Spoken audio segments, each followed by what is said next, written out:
We'll be reacting to Team Canada's World Junior Championship roster cuts. We'll talk about some draft eligible prospects this year and next year, all coming up on today's episode of Locked On NHL Prospects. You are Locked On NHL Prospects, part of the Locked On Podcast Network. Your team every day.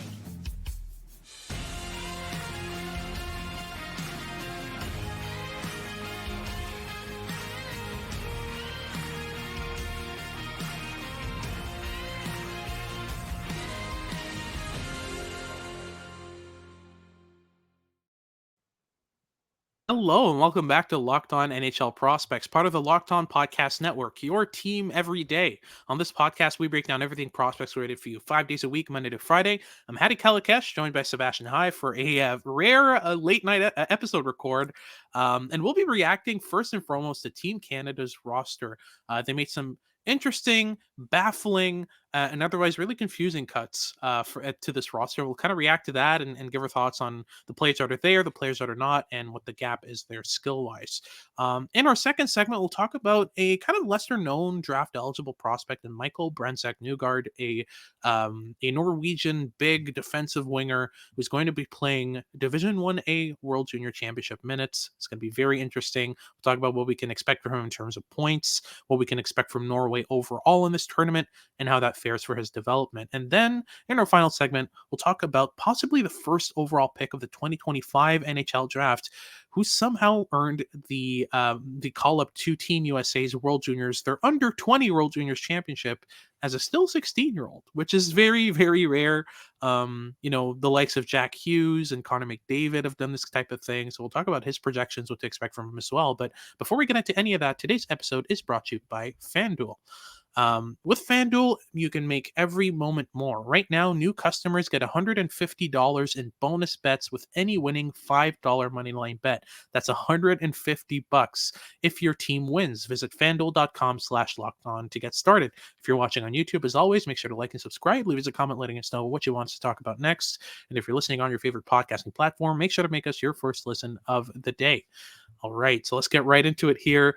I think the big name, a player you had on your projected first line for Team Canada's roster is not there. So, let's get into that.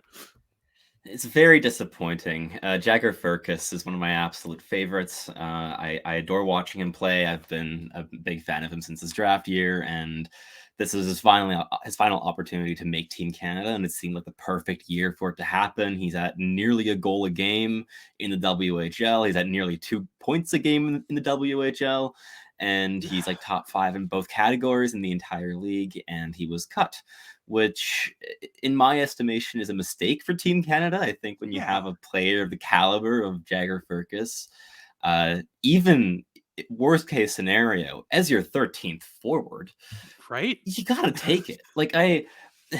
We saw Canada last year need to recall a forward due to injury from the very beginning of the tournament when Colton Dach got injured and Owen Beck got the recall. But that tournament was in Canada, and this one is in Sweden, and that makes recalling players in general a lot more complicated.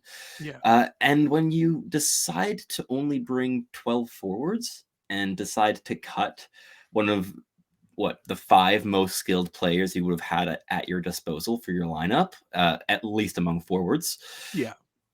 Questions should be asked. I think that this was not necessarily a strong decision by Hockey Canada, but I can't say I'm shocked and surprised. I knew I put Jagger Firkus on my first line and what I would have iced, which was not a prediction by any stretch of the imagination, but I still did expect him to make the team, right, Hadi? Yeah, no, absolutely. And this is just baffling to me because as much as I enjoy Owen Allard's impact on the game, and obviously I understand the direction they're going here, I just don't understand any world in which Owen Allard is more impactful for your lineup than Jagger Firkus. It just doesn't make sense. We're talking about one of the, a player who's almost a goal per game in the WHL, who's just dynamic with the puck, elusive with it. He can play in any situation, but mainly you're going to be seeing him in offensive scenarios. Like you're taking Owen Allard and basically telling him, you're going to be our fourth line forward, and you're going to be there to munch some minutes up and play some defensive minutes. And I understand the allure of that. I was talking about that the other day with JD Young when I hopped on his podcast for Locked On Sharks, which you should check out as well. If you take your 12 best players and ice them, you're going to have a worse result than if you take a lineup with balanced lines and players who fit every particular role you're looking for. Like, I definitely understand why they did this, but the confusing thing to me, as you said, is taking 12 forwards to Sweden when they're not like a 3-hour drive away. We're talking like booking a plane, hopping on a plane, getting off at the airport, going through customs, like with a bunch of hockey bags, and getting to the rink, getting a couple practice games, and like, it's not easy. This isn't like, they're not playing in Brantford. It's Sweden. It's not the same, and like, yeah, this doesn't make sense to me. And especially the fact that they gave the reasoning that they're still holding out for possibly, maybe even perhaps Zach Benson or Matt Poitras joining this lineup. They're never getting released. Like, Don Granato straight up came out and said, we're not releasing Zach Benson. He's been too impactful for our team. Boston hasn't really talked about it too much, but if they wanted to release Matt Poitras, they would have released Matt Poitras. Like, it's not complicated. So I don't understand this at all on any level. But like the D, I get it. Like, Ty Nelson is not, I'm a bigger fan of him than you are, but yeah, I definitely would have brought Ty Nelson. He would have been in my top 6 with ease. But yeah, he still has his moments defensively and in possession of the puck that can make you want to like tear a couple strands of your hair out from your scalp. But as a whole, he's progressed a lot since his draft year. He's gained a lot of consistency. He's a very strong transition defender, and he has the hardest shot of any player that you would basically bring for Team Canada. Yeah. Like he shot a puck through the net last year, and just in general, he has a ridiculous slap shot, which adds some versatility to your offensive toolkit if you want to use it. But it's not exactly like an awful decision to cut him. Like, it can be justified, whereas I don't think that Jagger Firkus getting cut can really easily be justified in terms of skill and potential impact. But look, it doesn't really matter too much with Team Canada. They're going to ice a tremendous roster no matter what because of the talent that they have at their disposal. Yeah. But you always do want to find an edge in competitions, and leaving a player like Jagger Firkus at home is giving up an edge that you could otherwise be keeping in your back pocket, even if it were as like a joker card as your 13th forward, and you bring him in like the semifinals if you need a burst of energy and skill. Yeah. I think that completely denying the option of even using Jagger Firkus in this tournament is questionable at best. Yeah, and Peter Anholt, the lead of the management group for Team Canada, came out and basically said that with so many talented players, difficult decisions had to be made, but the management, coaching, and scouting staffs believe the team we have assembled will give us the best chance to compete for a gold medal in Sweden. We'll see. But I just want to talk real quick about the cut and net. They kept the 2 overage QMJHL goaltenders. What a surprise. Dom DiVincentis got cut from the goaltender foursome there, so we're not going to see any of him at this tournament. And yeah, he's been pretty rough in the regular season so far. And I understand the direction they're going. They'll go for those older guys who have a better track record and especially played better at the U Sports tournament. Speaking of which, that's kind of why Michael Brandsegg-Nygård got cut as well, is because he had a pretty rough couple of games. And even then, I mean, Canada dropped the ball against U Sports. I don't imagine them doing much against higher level competition, but we'll see about that. But that wraps things up for our first segment. We'll get into our second segment where we talk about a certain Norwegian winger who might be a top 10 pick in the 2024 NHL draft. All about Michael Brandsegg-Nygård after these messages from our sponsors. As the weather gets colder, the NFL offers Stay Hot on FanDuel. Right now, new customers get $150 in bonus bets with any winning $5 money line bet. That's $150 if your team wins. If you've been thinking about joining FanDuel, there's no better time to get in on the action.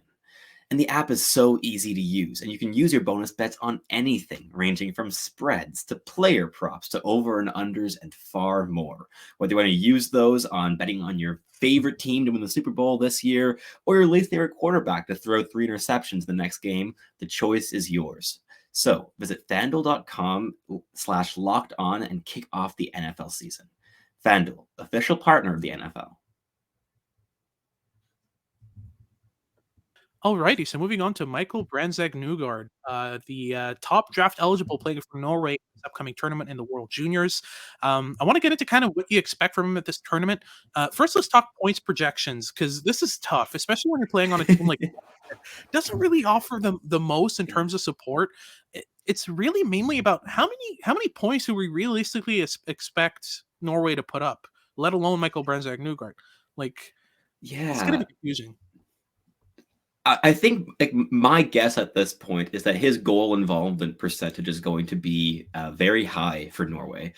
How high it's going to be will probably depend on how many goals Norway scores. I mean, yeah, like they might get 5, 6, 7 goals in this tournament. I think anything more than that, and they're laughing, and it would be a very successful return to the top flight of the World Juniors.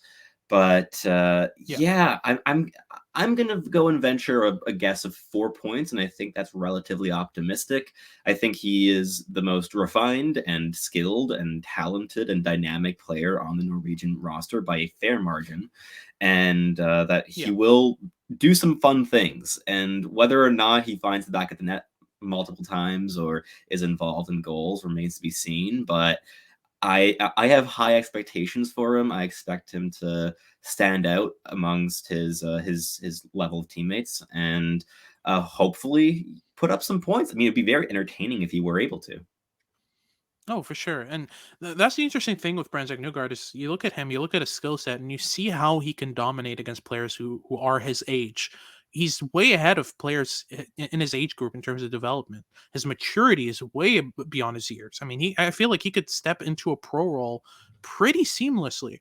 Among the players that aren't, basically Celebrini, Demidov, Eiserman, and Lindstrom, we're probably talking about Michael Brandsegg-Nygård in terms of like the most NHL ready. Like his play is so translatable. This is a player who understands the game at a high level. He's able to transition from forechecking to retrieving to passing so seamlessly.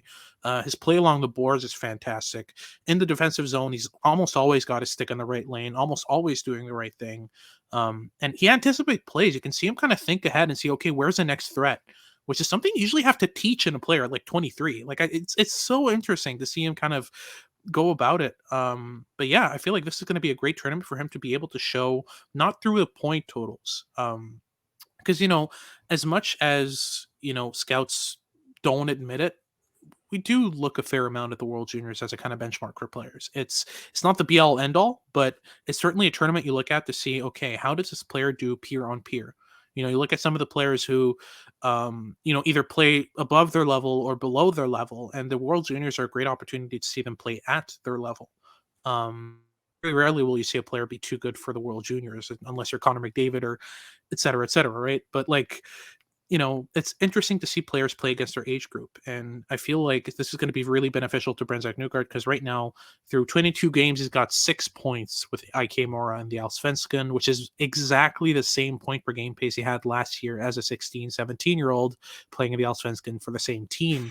So yeah, it's been a bit of a struggle, but you look at his totals. I mean, he had 5 of his points have come in like the last 8 games.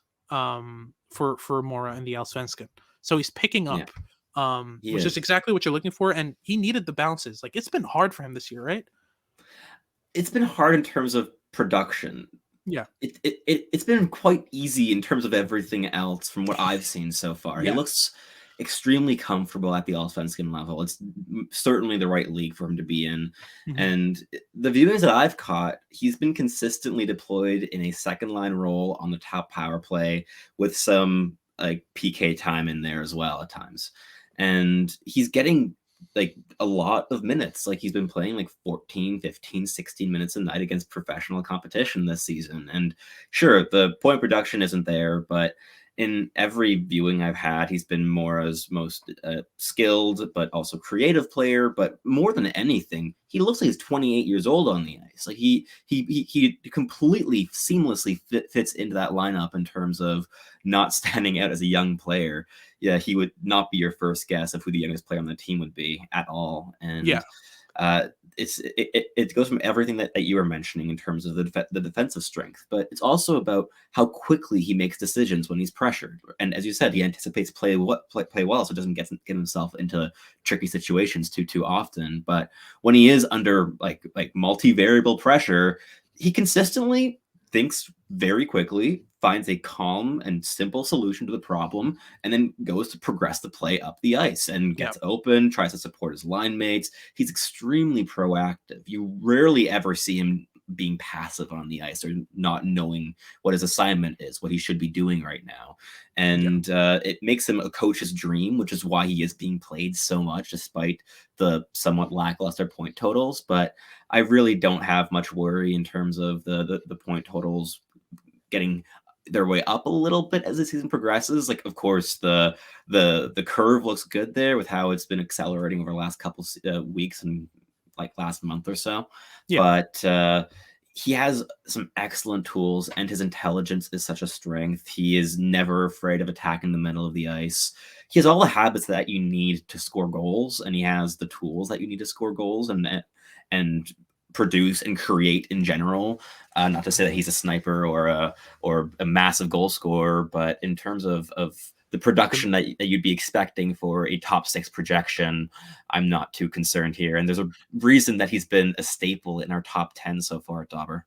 Yeah, absolutely. I mean, the shooting mechanics are really solid. Like, you watch They a are. shot, there have been a decent amount of sequences where he'll take a shot and you'll see the goaltender look behind him because like that shot took him by surprise.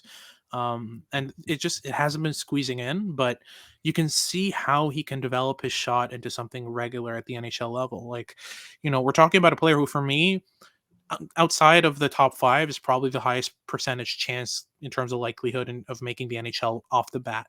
And then you add on top of that the fact that he has the abilities to be able to become eventually a 25, 30, 35 goal scorer at the NHL level. This is a profile of player that's really interesting. And I feel like this World Juniors is a great chance for people outside of Sweden, and especially outside of the kind of more video scouting circles to discover Michael Brandsegg-Nygård in a setting that's really going to allow him to shine. So yeah, I'm especially looking forward to see how he plays against like Latvia, for example. Like, that's going to be really interesting because obviously he's going to get better opportunities to score than against Canada or against USA, especially. Like, competition's tough at this tournament, but I'm really excited to see how that develops for him. But yeah, that's it for our second segment about Michael Brandsegg-Nygård. We'll get into our third segment where we talk about James Hagens, the potential first overall pick in the 2025 NHL draft. Sorry, he's even younger than I said. And yeah, we're going to talk about how we expect him to perform at this World Junior Championship as a 16-year-old. We'll get into that right after these messages from our sponsors over at AG1. Our next partner is AG1, the daily foundational nutrition supplement that supports whole body health. I drink it literally every day. I gave AG1 a try because I wanted to kind of give my healthy routine a shake up and make sure that I get all the nutritions I need throughout my day. And I started drinking AG1 in the morning, even before taking a coffee. And sometimes it even replaces my coffee. It gives you a lot of energy and gives you the vitamins you need to get through the day. Really useful as well before a workout, gives you a lot of energy for that as well. And overall, it really makes me feel like I'm ready to take on my day and ready to kind of take care of all the things I need to take care of that day. And especially, it makes me feel like I'm doing something good for my body. It's really important in terms of the overall medical benefits that it brings. The vitamins, the probiotics, and the whole food source nutrients that it brings to you are raising the standard for quality in the supplement industry. AG1 helps you build your health foundation first. So you start from the ground up, just like with skills in hockey. You start with the foundations, work your way outwards. And AG1 is a great way to do that. And it's a great habit to pick up in order to make sure that you give yourself a chance to keep your body healthy in times where it gets difficult, especially when it's winter, it's dark, you're not getting a lot of vitamin D. AG1 helps out a lot with that. So if a comprehensive solution is what you need for your supplement routine, then try AG1 and get a free 1-year supply of vitamin D and 5 free AG1 travel packs with your first purchase. Go to drinkag1.com/NHL network. That's drinkag1.com/NHL network. Check it out. Alrighty, so moving on to James Hagens, a great storyline for this World Juniors, and probably the prospect I'm most excited to check out at this tournament. He's a 2025 NHL draft eligible. Man, I'm getting old. This is a prospect who has a high end level of skill. He's already the best player on the NTDP in the USHL and just overall in the games that I've seen from them. He's outplaying Cole Eiserman. He's outplaying Cole Hudson. He's outplaying a lot of these guys, AJ Emery, Will Scahan, the list goes on and on and on. He's better than all of them. He's the best player on the NTDP, and he's a year younger than all of them. So yeah, talk me through, first and foremost, what you've seen from James Hagens, what you like from his game, and then we'll kind of swing into kind of what we expect from him at this tournament. There's no way to not like James Hagens in the way he plays. There's not going to be any disagreement in the scouting sphere in terms of what makes him good and why he is very good and why he's likely going to be a top 1 or 2 pick in a year's time. But yeah, like James Hagens is a highly intelligent centerman, extremely creative, but with a level of composure that you don't see in 19-year-olds, let alone 16-year-olds typically. And he made the team this tournament because he is quite clearly among the 3 to 5 best forwards in this lineup, even with all of the talent. I mean, you have names like Cutter Gauthier and Jimmy Snuggerud and Frank Nazar, and the list goes on and on and on. I could say the entire top 12 in the forward lineup, and it'd all be pretty good players. But James Hagens is quite clearly a top 4 best one among them. And we're talking about very recent first round draft picks and top 5 draft picks. But James Hagens is a really high end player who thinks the game at a level that you just don't really see at the junior level, especially as a D-1 player. I mean, among like NTDP players I've watched now over the last like 2 or 3 years, in terms of composure and intelligence as a forward, I can't name you one that can really come close. And we've seen some extremely intelligent players come through the NTDP in the last couple of seasons. I mean, Will Smith and Gabe Perreault were among the most intelligent players in last year's draft class. You had Logan Cooley there the year before. Frank Nazar would have been in competition there too.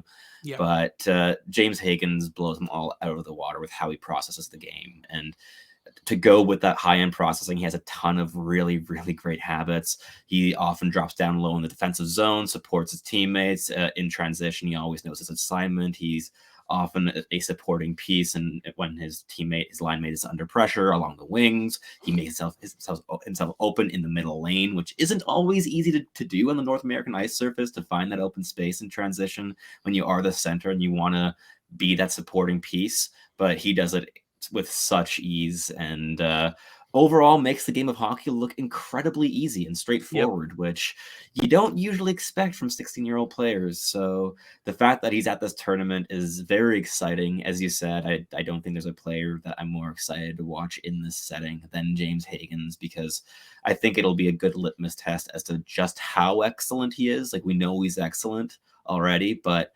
this will be a setting where he will be able to make a real strong case for himself as next year's first overall draft pick already. Yeah, he's awesome. But you take it away too. I know you've watched a little bit more of him than I have, so I'm sure you could rant even longer than I did about what makes him so special. Yeah, I mean, in a word, he's a facilitator. You mentioned how easy he makes the game look. I don't think that just applies to what he does. I think he makes everyone else's job so easy, whether that's his defenseman on the breakout in terms of his positioning, the way he presents his stick, and the way he can spin off a reception and into, crossovers to accelerate into the neutral zone, or whether that's just kind of guiding his teammates with his body positioning in the offensive zone to like what lanes he wants them to hit.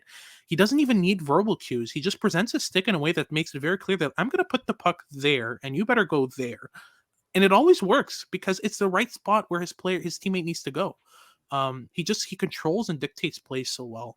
But yeah, it just makes everyone's job so easy on the ice, and I think that's an underrated aspect of scouting, and something you don't really see a lot from prospects.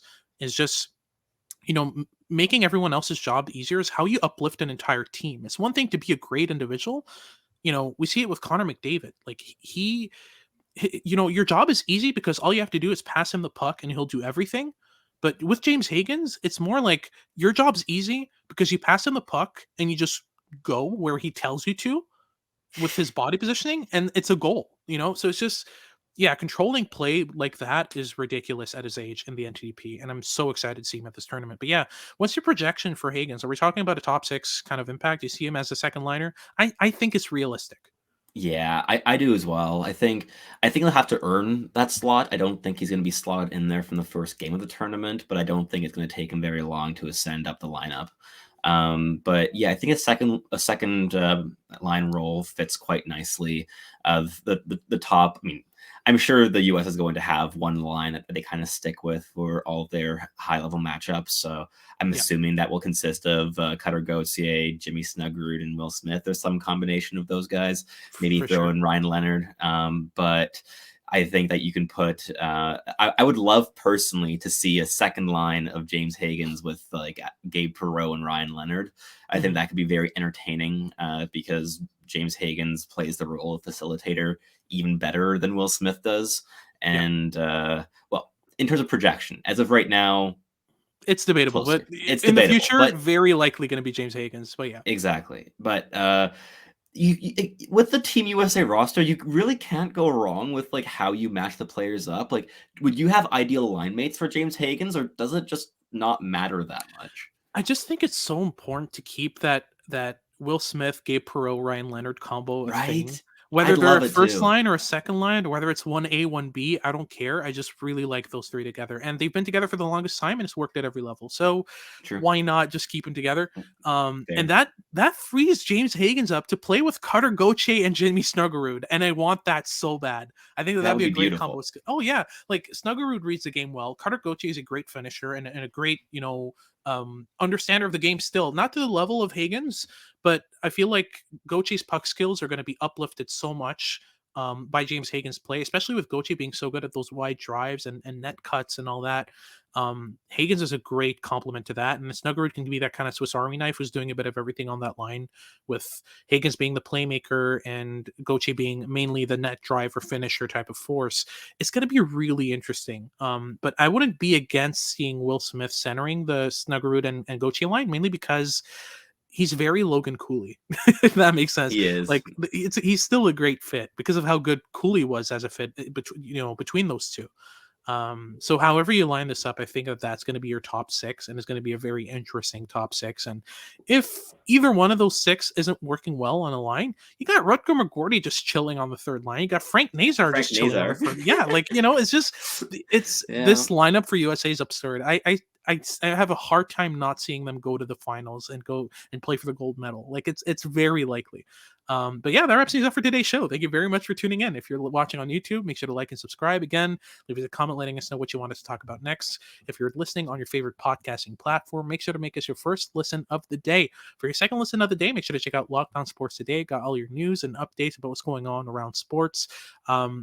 And make sure to tune in for our next show as we talk a bit more about the World Juniors and kind of break down what to expect there. This has been Hadi Kalakesh with Sebastian High, and we hope you tune in next time.